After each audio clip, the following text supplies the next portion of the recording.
कल रात को जो अफसोसनाक वाकया कराची जेल का हुआ था, जिसमें से कैदियों ने जेल ब्रेक करके भागे थे, और आपने देखा कि फौरी तौर पर जो है पुलिस मुतहरिक हुई, होम मिनिस्टर साहब पर्सनली वहाँ पे गए। आज चीफ मिनिस्टर साहब ने खुसूसी तौर पर उस पर एक हंगामी इजलास बुलाया, और उस हंगामी इजलास में चीफ मिनिस्टर साहब को ब्रीफिंग दी गई कि कुल 216 जो है वो कैदी जो हैं वो जेल ब्रेक में भागे थे, जिसमें से फौरी तौर पर पुलिस ने, इलाके पुलिस ने कार्रवाई करके 79 लोगों को दोबारा अरेस्ट कर दिया, और 3 लोग वॉलंटियर आए थे, और इस वक्त तक 129 लोग जो हैं वो भागे हुए हैं, जिसको पुलिस और कानून नाफिज करने वाले इदारे उनको उनकी गिरफ्तारी के लिए कोशिश कर रहे हैं। हमें उम्मीद है कि जल्द से जल्द सब लोग वापस रिकवर हो जाएंगे। मैं एक चीज़ बता दूं कि इसमें किसी पैनिक की या परेशानी की ज़रूरत इसलिए नहीं है कि ये लोग हार्ड कोर क्रिमिनल्स नहीं थे। इनमें से ज़्यादातर लोग के मंशियात इस्तेमाल करने के जुर्म में या छोटी मोटी चोरी के जुर्म में जो है वो गिरफ़्तार हुए थे। जो कराची में जेल का जो स्ट्रक्चर है वो इस तरीके से है कि जो हार्डकोर क्रिमिनल्स हैं उनको सेंट्रल जेल में रखा जाता है, और जो कन्विक्टेड प्रिजनर्स हैं वो सेंट्रल जेल में होते हैं। जो अंडर ट्रायल प्रिजनर्स होते हैं और जो छोटे जुराइम में होते हैं उनको डिस्ट्रिक्ट जेल मलीर में रखा जाता है। तो ये हार्डकोर क्रिमिनल्स नहीं थे, और हमें पूरी उम्मीद है कि फौरी तौर पर जो है जिस तरह पुलिस हमारी कार्रवाई करी कि इनको गिरफ्तारी अमल में लाई जाएगी।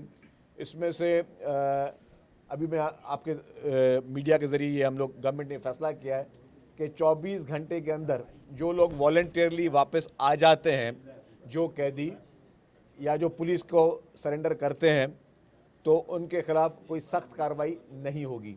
लेकिन अगर 24 घंटे के बाद जो भी जिनको पुलिस गिरफ्तार करके आएगी या अभी भी जो जिनको पुलिस गिरफ्तार करके आएगी, उनको जेल ब्रेक की दफ़ात लगेंगी। जेल ब्रेक की दफ़ात जो है वो 7 साल तक की सज़ा जो है वो है। तो वो लोग जो मामूली केसेस में गए हैं उनके लिए पैगाम है कि उनके लिए बेहतरी भी यही है, उनके लवाहिकीन, उनके फैमिली के लिए ये पैगाम है कि उन लोगों को फौरी तौर पर वापस सरेंडर करवाएं, ताकि उनको जो उनके छोटे जुर्म हैं उसमें उनको डेफिनेटली इतना बड़ा प्रॉब्लम नहीं होगा। लेकिन अगर इस जेल ब्रेक में गए तो उनको बहुत सख्त जो है वो सज़ा 7 साल तक की उनको सज़ा हो सकती है। दूसरे नंबर पे एक्शन लेते हुए चीफ मिनिस्टर साहब ने जो है आईजी जेल को फौरी तौर पर अपने ओहदे से हटा दिया है। डीआईजी जेल और जेल सुप्रिटेंडेंट जो हैं उनको सस्पेंड किया गया है, और मज़ीद लोग भी जो उसके नीचे हैं वो भी सस्पेंड हुए हैं, और फौरी तौर पर ये फैसला किया गया कि आईजी जेल को रिप्लेस किया जाए, उसको हटाया ओहदे से। और इसकी इंक्वायरी के लिए 2 रुकनी कमेटी बनाई गई, जिसमें कमिश्नर कराची और एडिशनल आईजी कराची जो हैं वो उसकी इंक्वायरी करके रिपोर्ट चीफ मिनिस्टर साहब को सबमिट कराएंगे, और उस रिपोर्ट के बाद फिर मज़ीद फैसले होंगे। तो ये चंद इंपॉर्टेंट चीज़ें थी। तो अभी मेरी सबसे पहले जो इम्पोर्टेंट मैं समझता हूँ कि ये गुजारिश होगी कि उन तमाम लोग कि वो लोग फौरी तौर पे इमीडिएटली अपने आप को सरेंडर करें। 24 घंटे तक आपका टाइम है। 24 घंटे से ज़्यादा अगर आपको लगा तो फिर आप खामा-खाई जो है वो आपको फिर वो दफ़ात आप पे लगेंगी जेल ब्रेक की, जिसमें आप 7 साल तक आपको संगीन पनिशमेंट हो सकती है। सर, उस जेल को दोबारा से जहाँ से टूटी थी या टूटा गया था उसको तामीर करने के हवाले से क्या इंतजाम? देखिए, उसमें फौरी तौर पर आज ही मीटिंग में बात हुई। जो इंजीनियरिंग टीम है गवर्नमेंट की वो वहाँ पे सुबह को ही पहुँच गई थी, और वो सारी जहाँ पे अगर कोई रिपेयर की ज़रूरत है या जहाँ पे किसी और चीज़ को मज़ीद सिक्योरिटी की ज़रूरत है वो उसको कर रही है।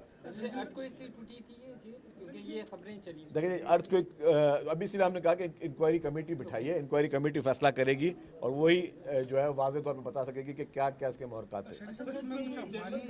एक बड़ा मतलब बाइस शर्मिंदगी का वाक़या नहीं कि इसी सूबे में वज़ीर दाखिला का घर भी चलता है, जेल ब्रेक भी, तो मतलब ब्रेक से मुराद वो खौफज़दा होकर जो निकले ज़लज़ले के खौफ से, तो ये हुकूमत के लिए एम्बैरेसिंग काफ़ी। देखिए जी, मैं बताऊं कि डेफिनेटली गवर्नमेंट इसको बहुत संजीदगी के साथ ले रही है, और एक सीरियस वाक़या हुआ है, और जेल ब्रेक डेफिनेटली हुई है, और इसीलिए हुकूमत ने जो है बहुत बड़ी चेंजेस, मैंने कहा कि आईजी जेल को हटा दिया गया है, डीआईजी जेल को सस्पेंड किया गया है, सुप्रीम जेल को सस्पेंड किया गया है, फौरी तौर पर आज ही दूसरा आईजी जेल जो है उसको तैनात कर दिया जाएगा और इसके लिए एक इंक्वायरी कमेटी बनाई गई और इंक्वायरी कमेटी जो भी सिफारिशें देगी तो ये गारंटी के साथ कहा जा रहा है कि उस पर अमल किया जाएगा। और मैंने कहा कि एक ये चीज़ ये है कि जो इसमें कोई हार्ड कोर क्रिमिनल्स नहीं है, तो इसलिए किसी परेशानी या उस पैनिक की ज़रूरत नहीं है। उनको पुलिस पिछले कल पुलिस ने हिम्मत करके इन्हीं लोगों में से 79 लोगों को, जिस तरह पूरी रात जागकर वहाँ के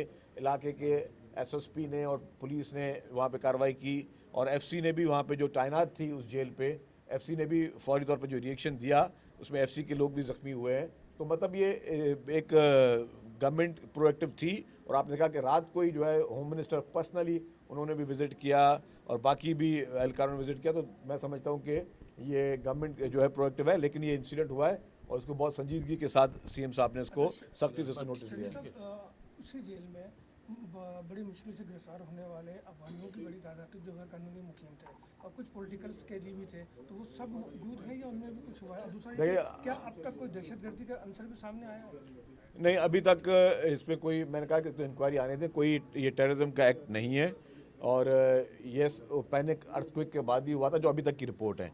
लेकिन मैं रिपोर्ट से पहले जज नहीं बनना चाहता, एक रिपोर्ट की इन्वेस्टिगेशन पूरी रिपोर्ट आ जाए उसके बाद ही मुहर का सामने। लेकिन ये है कि जहाँ हुकूमत ने फौरी तौर पर एक्शन लेना चाहिए था वो उनको उनकी गिरफ्तारी को रिकवर करने में भी लिया है और अभी भी लिया। और अभी भी मैं समझता हूँ कि उनके पेरेंट्स जो भी हैं उन कैदियों के, उनके लिए मैसेज है कि अपने उन लोगों को बुलाएं और बोलें सरेंडर करें और उनके छोटे मोटे केसेस हैं उनको जल्दी रिलीफ मिल जाएगा। लेकिन ये वाला जो अगर आंसर उसमें शामिल हो गया तो उनके लिए बहुत बड़ा प्रॉब्लम है। Thank you.